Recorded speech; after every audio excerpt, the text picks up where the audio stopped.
experience. We provide services and support. We help partners accelerate their channel sales into other areas of the Microsoft Cloud platform that they don't have to go through and have the expertise or resources for, because they can tap into it through us, right? So we help partners grow faster with basically less risk, less financial investment, and help basically accelerate that go-to-market time frame, right? We also help partners if they have ISV solutions to get those solutions published into AppSource, as we are a certified Microsoft ISV development center. And then we also have what we call the 3 Easy Steps partner enablement workshops. We have a robust basically partner services catalog that you can go through and tap into, all designed to really go through and be your one-stop shop, if you will, for all things Microsoft Cloud. So next slide. And you might as well just click it one more time. So, these are all the areas that we provide our partners, enablement. And, it's enablement from a sales perspective, from a marketing perspective, from a professional implementation services perspective, or ongoing support, if you will. So, we kind of encapsulate that for you as a partner to be able to go out to your clients with, to expand your cloud growth and to continue to grow your basically cloud recurring revenue, again, without having to go through and necessarily have all the resources and make that investment. And then we do help partners who want to go through and get into those other areas. If they're looking to get into Dynamics 365 and do that for themselves, we help partners in that area as well. So we really look at ourselves as more than just a distribution partner, but really a business partner to help support your growth. And that's why I think the partnership with the Crancer group and what they're doing to help partners grow matches real well with what we're doing and with what we're trying to roll out, and the partnership that we'll be announcing at the end of this call. Next slide. You can just click through there. Again, we really work with partners. I'm not going to read through all of this, and we work with partners with where they're at, right?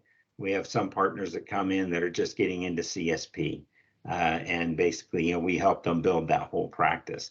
We have some partners that might already be doing Dynamics or Office or M365 or Azure. We work with those partners with where they're at to look at what they want to expand into. If they're an MSP and they want to expand into Dynamics 365, or if they're a Dynamics 365 partner already and they want to expand into Azure or M365. Or we work with a lot of what we would consider mature partners who are coming from being a direct CSP, but they're moving to the indirect model, right? And they can take advantage of all of our augmented services to help them grow further and faster, as they need it. Next slide. This is just a real quick recap. We support the entire Microsoft Cloud platform, right? Again, we like to hold ourselves out as a one-stop shop for all things Microsoft Cloud, from Dynamics to Azure to M365. We've got a Power Platform team, which is extremely hot right now, right? And that's one of the programs that we're going to be working with Sherman and the Crancer group on, is a customer immersion experience, which we'll talk about. So the Power Platform, we've got a team of about 20 folks that are industry experts with that. We're a premier certified Power Platform partner, and we help partners with proof of concept funding and things of that nature. We have a wide array of industry ISV add-on solutions that basically partners can purchase through our e-commerce platform that help extend all of the Microsoft Cloud solutions. And then the specialty services, again, that's a big part of where we're different, right? It's not just licensing and product, it's the services that you can get from us for Dynamics 365 or Azure or M365, and what we can provide in professional services to help support a partner's growth. Next slide. I'm not going to go through this at all, but we have definitely different levels of margins with partners and partner levels, from authorized to growth to strategic. So we really work with partners to help them continue to develop their revenue. And as they grow that, we have margin tiers that, are some of the highest basically in the industry. Next slide. So if you are interested, there's a number of ways. Obviously, you can hit our website at stratoscloud.com. You can also go out and just complete our online application to get going. And from there, we start with our onboarding kickoff call and get Jeff and his team involved. We run you through what it's now called our 3 Simple Steps program to really help you identify opportunities, drive awareness of the Microsoft Cloud solutions, engage with clients and prospects. That's really where the rubber meets the road to help you go through and get going. And then we help you go through and kind of expand, right? Target some of those first wins that we can help you out with, and then look at where other areas that we can help you grow your Microsoft Cloud platform practice, if you will, using our resources, our free automation marketing platform, our through partner lead generation campaigns. So, we're really here to help you not just transact licenses, but, grow your business. Next slide. So, again, we certainly appreciate the time. We want to get right into things now. If you have any questions, there's all my contact information, and I'd love to speak with anybody that's interested further about how we can work with you and the Crancer Group in, building your practice out. So with that, Sherman, hopefully I kept that short enough, and we'll turn it back over to you to jump into the meat of the day in regards to NCE, what's next. Absolutely, and thank you so much. Really appreciate it here, Scott. And let me just tell you, we always think of innovative ways of partnering, right? And Microsoft is big on this partner-to-partner, partnering, with others to try to figure things out. And many of you know that what we do for partners is we do these called customer immersion experiences, where we drive the demand, we do the lab with the customer or with the partner, and one of them is the Power Platform. And so there's this offer that's actually out there right now, a Power Platform offer that's up to $20,000 proof of concept. But you actually have to be a BizApps partner, so that's the roadblock. And many of us can't use that, right? We don't have 20 people who have a dynamic certification and to get this stuff. And so what we did is we talked to Scott. We're like, hey, Scott, I got a question for you. Could we do a deal together? Could we do a deal together where the partners that we work with are actually the partners that we work with could use your organization to apply for this proof of concept funding for Power Platform? And after we kind of investigated it, went to Microsoft, and we figured out, yeah, actually we can. So now we can take partners that are not necessarily have the certifications. We can do these immersion experiences for them, and then we can help them. We create an offer. It's a Power Platform proof of concept offer for $20,000 off the cost of your professional services. And now we're getting, it's gangbusters. You'd be surprised that the clients, these end customers that come to this are like, wow, really? We could do that? And we're like, yeah, you can. Let's set up a discovery call. Super awesome, but just, innovative ways. That's the main thing, is how can we help you find ways to utilize, funds to help you build your business? And that's where we're going. And we'll talk about this a little bit later down the road. But hey, anyways, let's get into the meat of this. Let's talk about this. First and foremost, so Michael, I'm going to go into right in the beginning, I think it's what we learned, so Michael, okay, first question for you, brother. What are the top 3 things that you learned when speaking to your clients about new commerce experience over the past 3 months? Well, one of the things that I already knew, but I learned even more, is customers are very resistant to change. So as much as they were happy to hear from me, it's like, what, another change? But I will say that, we jumped on the NCE announcements very early in the process, and we really did communicate this very early to our customers. So, all joking aside, listen, they appreciated the communication. They really, wanted to understand, what this change was and why.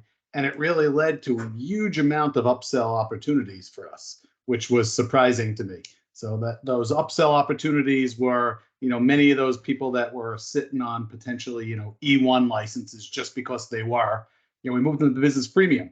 We had guys that were sitting in other pieces that are out there, and we really got a chance to not only discuss licensing, but really focus this on upsell of security services and other pieces. That's fantastic. That's fantastic. That is, that is interesting. Yeah, I mean, we found it isn't all negative by any means. We've gotten a lot more business. We've gotten new conversations, which is pretty cool. I mean, there are some challenges, right? But a lot of real positive things have come out of here. Tyler, if I could go to you, I mean, you're from the perspective of Velocio, right? Of Velocio. Can you give us maybe what are your thoughts on what you learned when talking, or kind of, you're the client really. So, what do you feel like you learned? So, I mean, honestly, we've learned the fact that, hey, customers are a lot more educated these days, right? They're listening to Microsoft. If you're coming late to the game, you're going to be, shit out of luck. You're going to lose customers.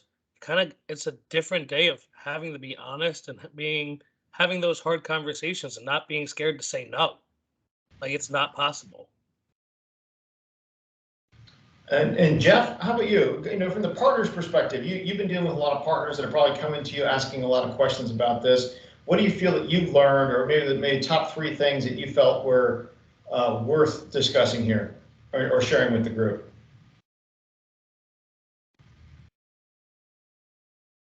There's been a lot of learning going on, and I think what we've really found is there's some opportunity that's out there, right? I mean, but we always have to try to spin things into a positive to remain positive.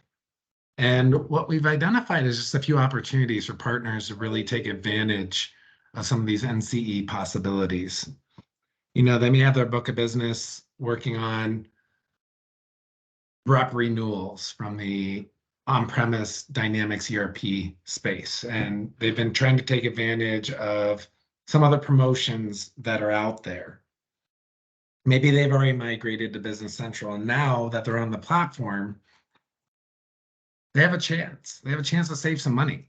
By the end of this month, if they process their orders, their annual orders, they're going to save 5% on their licensing. That's not bad news, And just like Michael was talking, that gives you an opportunity to talk about additional services, additional ways to help them be more successful as a client, which it's really great, because when you go in and leveraging what Scott mentioned with different service offerings that are available to partners like you, they can begin to start investigating, owning that relationship, owning the Microsoft CSP relationship with those different offers that are out there. So I like to always try to spin it to, there's a lot of positive here. It's helping drive client conversations, and we tell our partners every day, you have to be driving that cloud conversation, because you have other partners in there that could potentially box you out, right? So it's an opportunity to talk to clients, and that's really not a bad thing. I know we're getting a lot of the flack with delivering the message, but like partners, we're not in control there. But we want to make sure that we're providing the right expectations for the clients and their partners and how it impacts their business. Well, that's good. Let me extrapolate a little bit, and I'm going to be bringing Judy Nichols on in a minute. So if Dylan can make sure that she's elevated to be able to present and talk, I'd appreciate it. But more importantly, Jeff, what do you think? Do you think that and look, and today we got some challenging questions. So first of all, this is not just a hey, let's make everyone super positive here. We're here. We have some challenges here. Okay, so let's just I want to be careful. I want to make sure everyone knows that I'm not just like we have to be super positive about everything. But has the partner fervor changed? Like the perception, have you felt that change in the past 2 months? Really, has it been from? When we did this back in November? Holy Moses, man. We had a lot of people angry. What do you think? Have you felt a change, Jeff? And I'll go to Michael from his partner perspective. He's talking to the partners. So, Jeff, what do you think? Partners are having to adjust and adapt, right? The different options that are out there, how they're going to finance these deals, how there's some commitments tied with NCE. You have to pay out through the life of the contract. So it is changing the way that some partners are adapting to their clients.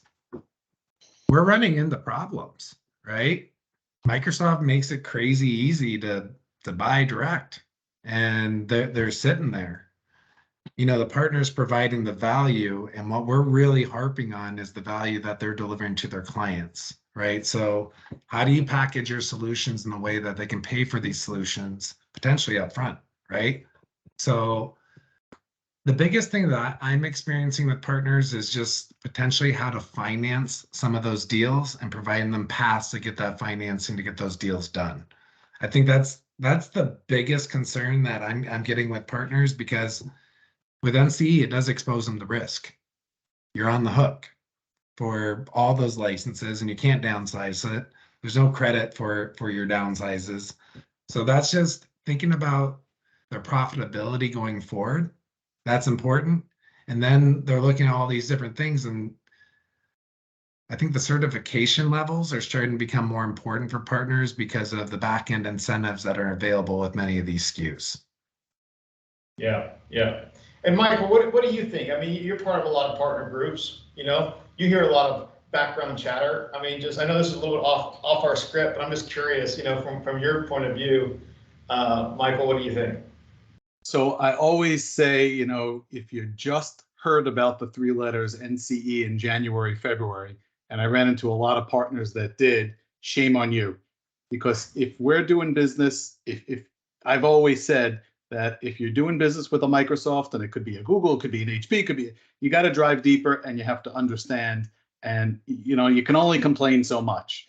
And I thought people thought that Microsoft would really go back on their word. I'll tell you that I was away, and on February 28th up to 11:59, Central Time, I was still working, getting all of our, NCE orders in, only to fall asleep and find out, 2 hours later that Microsoft then extended a bunch of those pieces on the last minute, only for their own fault, because their infrastructure couldn't handle the backload of all those orders. So I always say that you got to drive deep to go out there. You got to understand your partner. And if you're just in the licensing business, this was a lose-lose for you, only to get worse in this next year.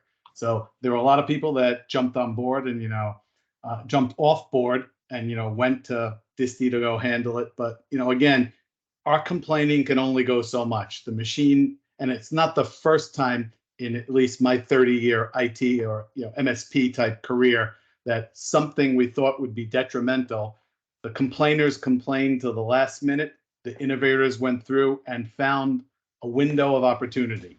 And that 5% that Jeff was mentioning about, if you guys on the line don't understand what that 5% is, you still got another week. You still got another week. It looks like we got a lot of licensing guys on the thing, and I'm looking at the chat on the questioning. If you're first finding out the 5%, there's something that you're not paying attention to, or someone has to get fired. We also had this thing, remember when CSP came out and everyone's like, I got to do my own billing? Remember how crazy that was? Yep. Holy Moses, that was like everyone, like, oh, the cost of billing and this and that and the other. And okay, we just had to do it. There's requirements that we all have to follow through on that end of it. And listen, I think I'm a small fish in a big sea compared to a lot of people that are out there. But we maintained a tier 1 just because we had the infrastructure to be in control of it. Maybe we're a little different than some other partners. But you know what? I had a client yesterday that came back, they're about 110 seats, little, manufacturing company. They ignored all my emails. They went through. I converted them to NCE, on February 27th. Now they had licenses that they wanted to take back. I explained to them, showed them the 7 emails, and I'm not kidding, maybe 7 was a minimum that are out there. She's like, you know what? I know what you mean, Mike. We're going to grow anyway. They're in our pile. So I think people are tolerant, and we communicated. And not only we communicated, for some clients, we beat them over the head. And the clients that didn't respond, we converted into NCE. For those clients that were not regular clients, gave them the price increase. I put a new SKU in there, and that was it. That got their attention. So again, you got to understand your client base. You got to feel comfortable. You got to surround yourself, like we're all on this call today, with great partners, great technology, as well as, information. So that's my, standing on the soapbox. That's great. Well, thanks a lot. I appreciate that. We did have a hand raised. I think, Dylan, did we have a question from the group or? Yeah, I just had a couple questions in the chat. I'm not sure if Scott or anyone in the call would like to answer it. Jim was asking what incentives are there if you're gold. I had not heard about this before. And then he had a follow-up asking, what extra discounts do I get from Stratos on licensing? And then Chris just asked us a question too. So we got a lot of questions coming in. So I just want to make you guys aware of all that.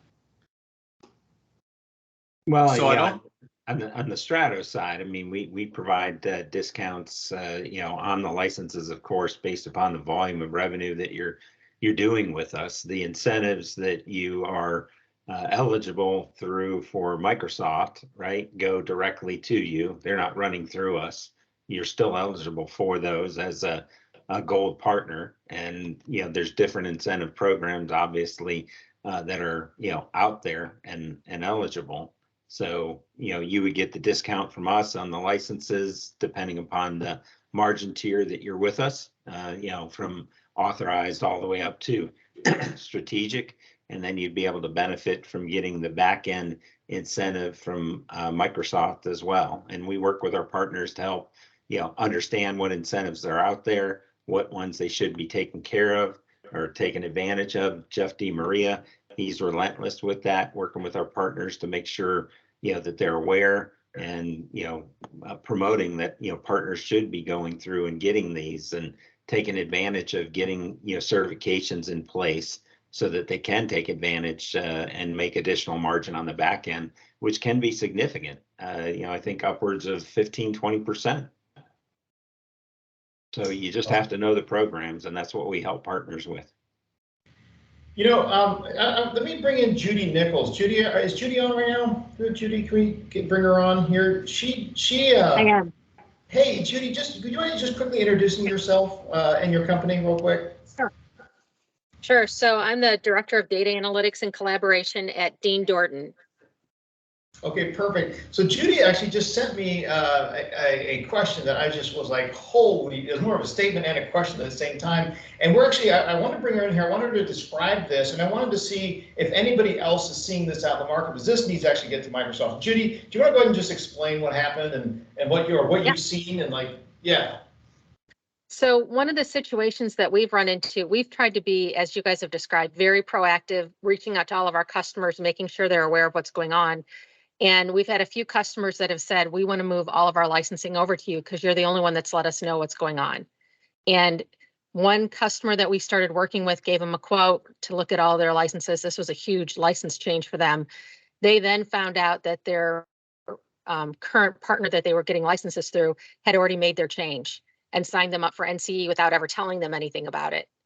And so they were committed for the next year. Ouch. And no communication had ever been received. And which to me is a big violation of our Microsoft integrity principles that we're supposed to be following, right? So they're stuck at the moment unless they really want to follow through on a legal standpoint or really fight it. But I'm just curious if you guys have seen that, what you've run across. Yeah, and for the partners here that are on the call, please go into the chat windows and let us know if you have, and we'll actually bring you on. We'll elevate you up. I'd love to hear any stories there. But Jeff, you've been talking to the partners. Have you heard anything that similar to that type of situation? Oh, you're on mute. I didn't realize you could process an order without customer consent. There's an order process. Wow. I'm sorry that happened on that account. I mean, it is a good, the annual contracts, I mean, it is a good thing for partners if you're planning and communicating, and it helps you streamline many of your business process, your financial stuff, all these things. But that's actually a first one that I've heard that someone did it out of bounds, I'd say, to lock in a client. That's a really interesting scenario. I'd love to hear if other people have experienced this yet. Can I make a comment on that? Yeah. You don't lock in the customer. The customer is not locked in. The partner is. Okay, so when you get right down to it, that wasn't true, Judy. It's the partner that's locked in for the year, not the customer. Well, let's hope. Or make your agreements with Stratos or Sherwood or SureWeb or SoftChoice or whoever they are, and you're the one that they send you the invoice. It doesn't go to the customer. Yeah, but let's be careful there, because there is language, and I can guarantee most of our contracts that would prevent that, and yes, they would be on the hook. Now, Judy, my question is, was this done in the beginning of NCE in that first couple months or first couple weeks, right? It wasn't Yeah. done recently, right? Okay. Yeah, So it was done at the very beginning. So if, for those who do not know, Microsoft did put a mechanism in place to help kind of try to minimize this situation, right? When an order goes through with NCE, there is now a case where the client is getting an email, right? It's kind of a double verification between what you put in and what the client sees, right? Which now is going to prevent that. That change came about a month ago. Sorry this happened to you. Losing a deal never is great, right? Microsoft did see this potential, and they did kind of put that mechanism in place. Is it going to stop this 100%? No, but it should help. Okay, so let's extrapolate a little bit on that, and we're bouncing around here, but this is really important because when we were talking last night, Michael brought up a good point of, you know, what we saw questions about is, well, what happens when you want to do a transfer from CSP to CSP? In the past, we could do it month to month, not a problem, but in a case like this, or even a case like somebody's with a partner for 3 months and is like, I want to go, there isn't really a mechanism to do that, right? You'd have to buy the whole contract out, but then what business school is saying this is a good idea? I don't know. I don't know. It's definitely base, from that, Jim, what do you think about that? Have you thought about that? Or Jim Heaton, I'll bring you back on. Yep. I think it's great for the partner. Couple of comments. I have 100+ partners on Business Central in the cloud. So we're Canada's biggest Dynamics partner. About 80% of them are going annual. 10% are going hybrid, which is some monthly and some annual, and 10% are staying pure monthly. Okay, so we've started a couple of the words that you said earlier. The upsell opportunities are there. When we phoned in, we found a lot of people changing the seat counts. Okay, so there was a lot of upsell opportunity. That was number one. Number two that you guys were talking about, the 5% licensing, you want to jump on that, you got another 5 days. So we're pushing like crazy to get it in before March 30th. So we're doing, both things on it. Excellent. Excellent. Thanks for that feedback. That's really great feedback. I think we all learn from that type of thing. And something, and there are going to be also some partners that might be pushing the edge on some of these things, and that's just the way. It's just really unfortunate that it has there. We've got a couple more questions in the side. If I could ask our group of presenters to maybe look at that and see if you could answer a couple of those, that would be great. I also want to bring you guys back on here. So look, let's talk about something else here. The part of liability. Okay, liability, and I'm gonna. A lot of us are scared to say a lot of these things about this, but I'm not going to. I'm gonna say out there. I find it very difficult to understand the business, like what business school would say, hey, this is the margin you're going to receive on this type of deal. So let's say you have to assume, $5,000 in licensing, and you're going to get a 15% margin of $5,000 in licensing, right? So we're looking at, I don't know, $600-700 on that, right? But yet, for what we're going to give you, we're going to tell you that you're liable now for $5,000 a year in licensing. And, I think that's one thing that a lot of us have brought up of, wait a minute, the liability versus reward, in a lot of respects, doesn't seem to be there, but we're told that it's going to provide us all this new flexibility and it's going to help us bring in net new business, and don't be a licensing expert. But I do think, and in my opinion, of course, we all have opinions, that we're skirting the main issue of liability based on one specific thing. It's the licensing. You're asking us to take on, okay, a monster liability for this much of revenue.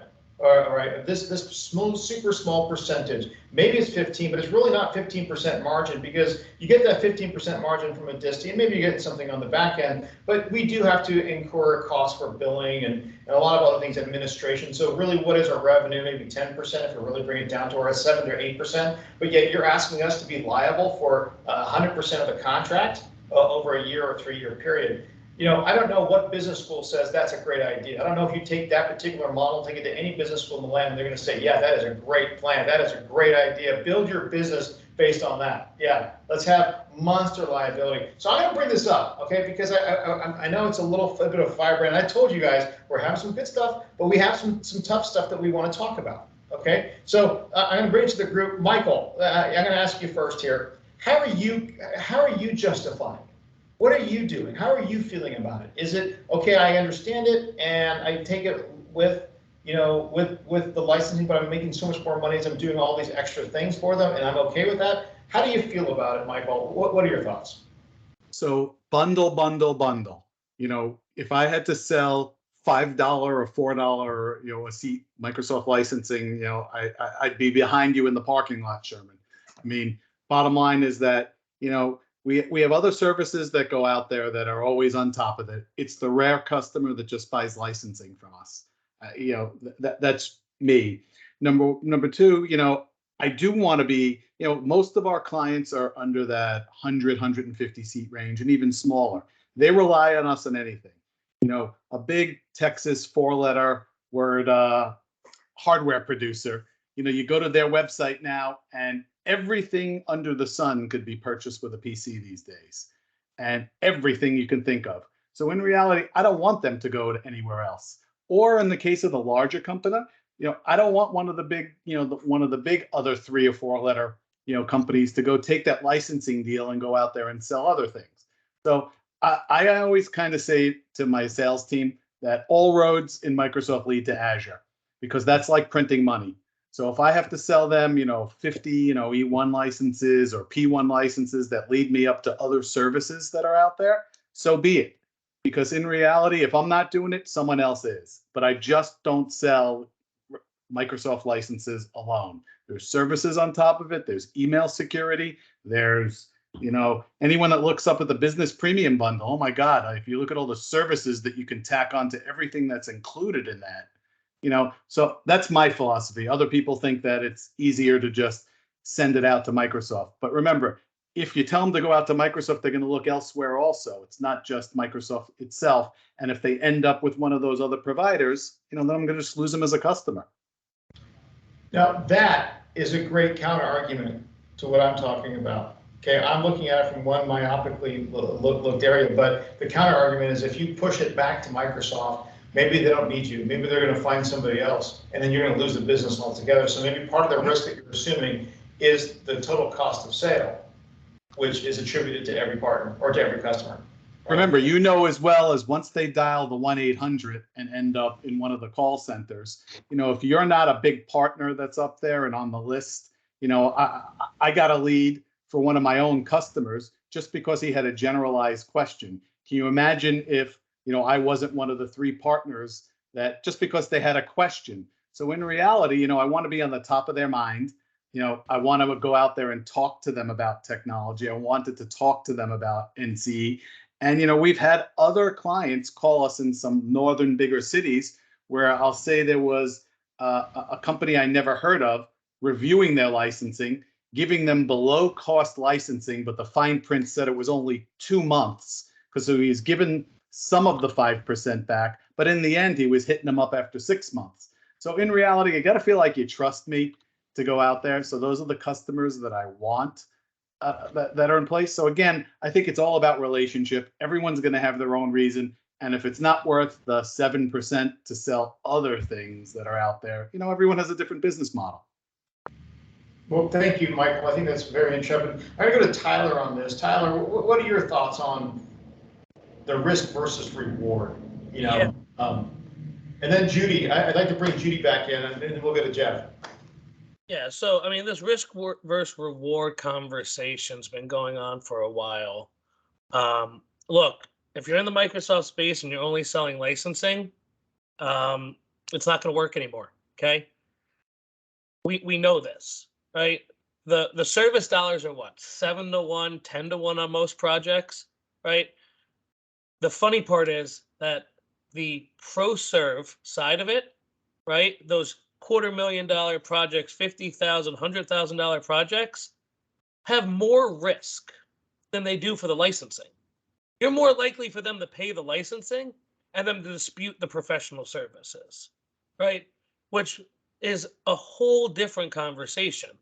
But the risk is there, right? If you're not packaging, like Michael said, you're not bundling, you're really at a disadvantage, and that's where the risk comes in. You know, if you look at, for example, NetSuite or Salesforce, right? The annualized contract's not a new thing, right? Annualized contracts big to those companies. The only difference is the payment terms are the same whether you go to the publisher or you go to the partner. This is where the payment terms are become an unfair advantage. Someone, let's say, who's a smaller partner, they're not comfortable with risk. So they're only offering monthly premium, or they're only offering, annual upfront, right? Let's say that client doesn't want to pay that. They can run to a bigger partner, right? Like one of the major LARs or someone like that, or they can run back to Microsoft. Well, they're not getting the value. Licensing is a commodity, right? Services and relationships aren't. And that's where this kind of transfer process we briefly touched on and we didn't get involved really with a couple minutes ago is this transfer process. If you have that customer relationship, you shouldn't be worried about the transfer process, right? You want to own that that customer. Now, Microsoft eventually will release it. It's on their roadmap. They don't have the mechanism and how to counteract the ownership of that, let's call it licensing agreement, right? But that risk is there, kind of bringing it full circle, but it's not the biggest deal to a lot of partners, right? We're making mountains out of molehills. We did it inside of Velasio, right? I had the team of every executive on the phone, and we had this conversation. When we looked at the risk on ProServe versus licensing, that risk really is a lot lower, right? So what I would suggest is credit checks, right? If you got longtime clients, offer that annual paid monthly. You have that relationship with them. If you're scared to do that, take a deposit. Take 6 months. Create your own kind of financing where you're taking that money up front and cascading it across the allocation periods, right? It really comes to being able to do what feels correct to your business. And most importantly, don't be scared to say no. Look, no, we can't do that, right? A lot of people are scared to say no, especially around risk, or, sales reps are really scared to say no because they want the deal. If it doesn't make sense for your business, say no. And, hey, look, we can't do this. I'm sorry. We'll still give you services, but we cannot give you that term on that licensing. And I do believe that there are some situations where that disties are providing financing options if you don't want to carry the paper, right? Yep. Listen, there's millions of finance companies that'll help you, right? There's millions. Yeah. I mean, there's a few distributors that are offering it, right? Financing does bring up that cost a little bit, right? But it's still less than that 20%. Well, listen, Tyler, you bring up a good point of, take the deposit. Try to rent an apartment without putting at least 3 to 6 months down. Yep. As a deposit. We're just cloud lords as opposed to landlords. 100%. Right? That's the big cloud lords. I had this debate with someone else. They buy their insurance, right? The first couple of months are more expensive than the last couple of months because they're taking that money up front and just allocating it in case someone leaves, right? That's exactly what this is. We're selling insurance on ourselves. So if that means we're going to take that deposit, right? Let's take it. Let's be smart about how we go after it. But what it really comes down to is make sure your contracts are written correctly, right? Because there's not a court in this land that's going to tell you, look, you signed the contract, you didn't pay out the terms, you owe that money. Now, yes, that becomes a legal battle and you might spend more money, but those contracts are there to protect you. And that's what a lot of people haven't focused on. And the contracts are important because many times we have a long-term relationship at this time. And how many of us have had, IT teams change over the past year? So that guy remembered you talked to him about NCE, sent you the email, but didn't see the, what do you say to the next IT director? Oh, gee, we shook hands virtually. Judy, how have you approached it? What from your perspective? We did a lot of the things that Tyler talked about. We looked across our customer base and we decided what is our policy going to be as we go forward. And so we looked at the size of the customers. For a lot of our little customers, we just talked to them about they needed to switch to annual because they were so small it wouldn't have a big impact. And that if they needed a few extra days to be able to pay the invoice, to let us know and we'd work with them on it.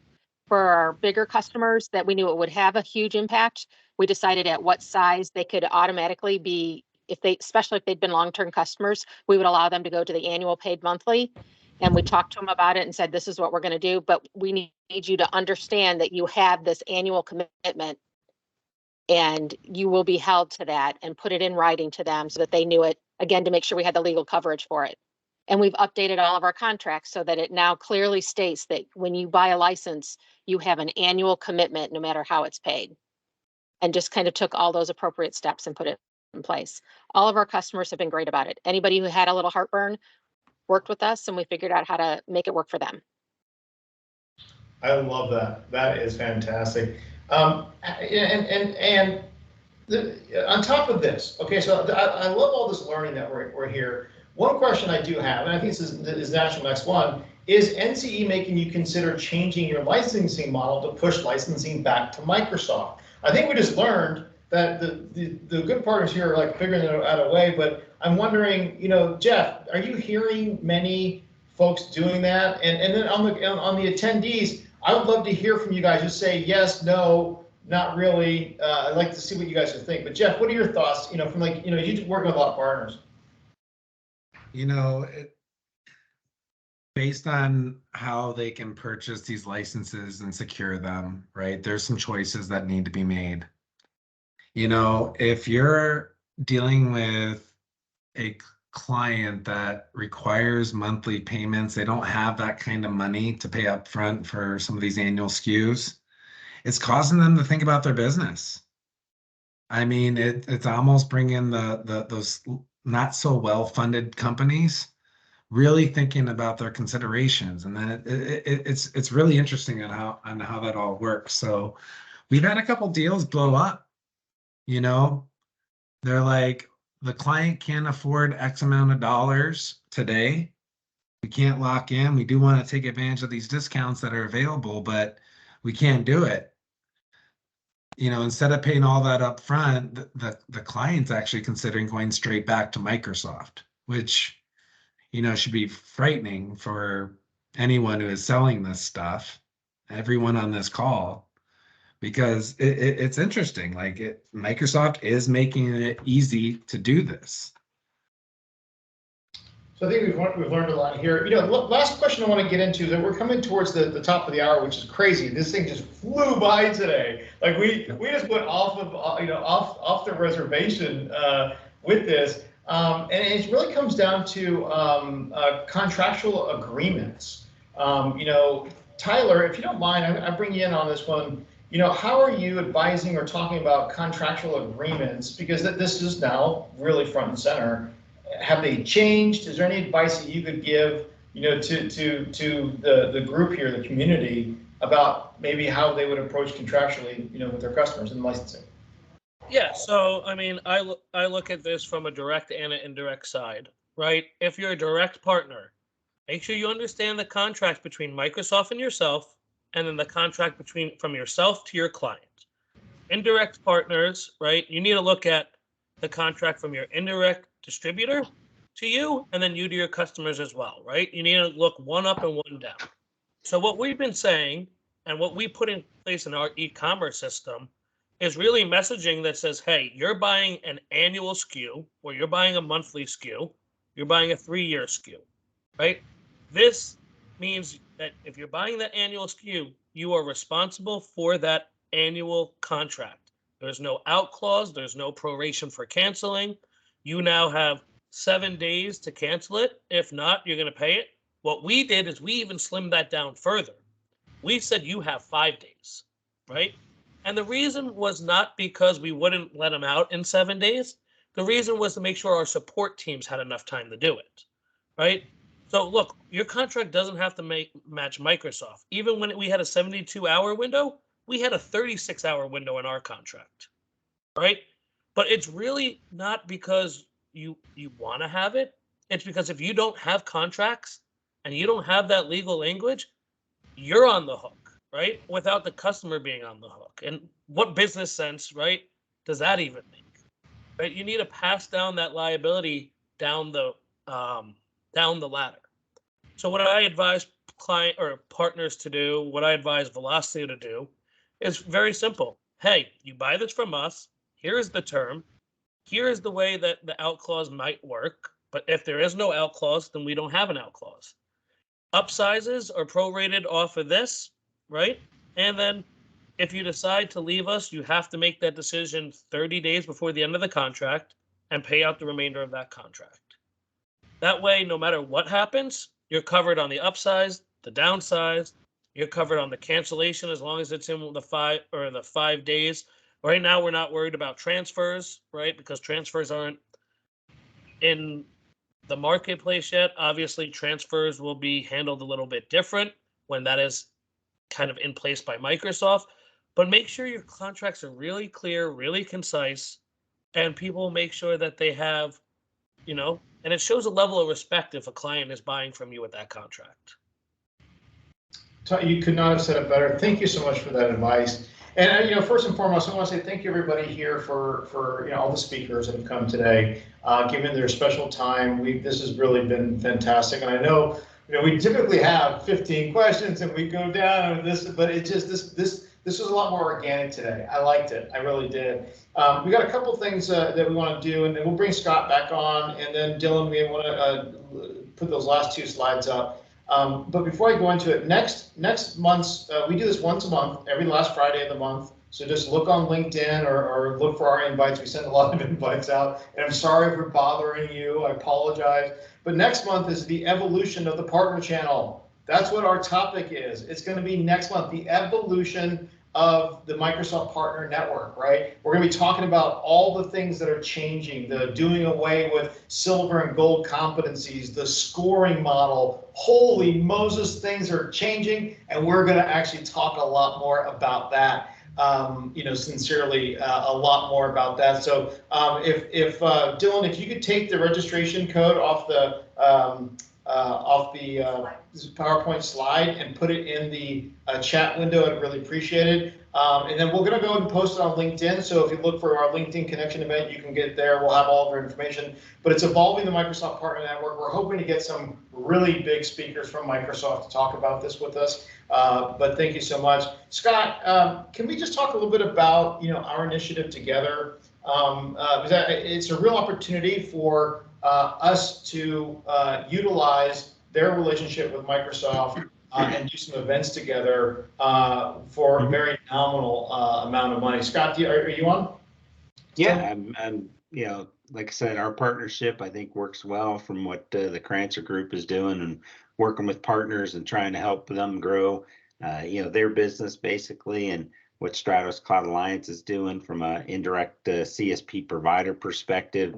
We're partnering with the Crancer group to go through and offer our partners to be able to participate in the CIE, or the customer immersion experience. So that's a program basically that only certain partners can go through and participate in. And Sherman and his group have been working with partners to be able to go through and run those customer immersion experience programs.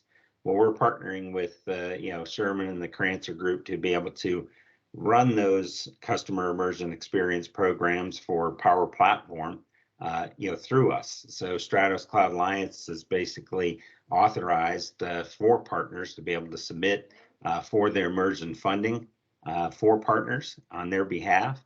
And then we're going to have Sherman and his team from the Crancer group basically work with those partners to run those customer immersion experience programs. And, that's designed to go through and help generate, as we said, leads for partners that then at that point turn into opportunities. And then from that perspective, as I mentioned before, right, a lot of partners may not even have the resources or expertise. And that's where we come in. We can help out with solution architects and professional services, as well as obviously the licensing to, help you close new business.